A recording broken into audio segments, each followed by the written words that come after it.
Nangandam na ang lokal nga panggamhanan sa Agusan del Norte sa ikawalo nga tuig sa selebrasyon sa Bauto Festival. Ang Bauto mao ang gamit sa kinang pantubig sa transportasyon o panginabuhian sa mga Agusanon sukad pa kaniadto. Itagaan og importansya ang atong tubig, no? Din ang Lake Mainit, it is a confluence of 28 rivers.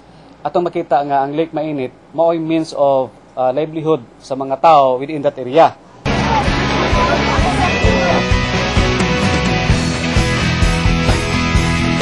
Ang regata nga lumba sa Bauto gamit ang layag, slalom, sprint og 30 km Bauto Marathon, pipila sa mga giatangang bibo o kolbahinam nga action-adventure nga palumba sa Lake Mainit. But last year, doon natay participation coming from Sorsogon, Cebu, ang Habaga team, no, sa Cebu, Cagayan de Oro o Davao. Pinasahi ang triathlon sa Bauto Festival sa Habunga, Agusan del Norte, diin magukod ang mga partisipante sa paglangoy, pagbugsay ug pagdagan. Gihikay na usab ang adventure skills training para sa mga mahiligon sa caving ug ubang outdoor activities. Magsugod sa Setyembre 18 ug mahuman sa Setyembre 20 ang giatangan nga selebrasyon sa Bauto Festival.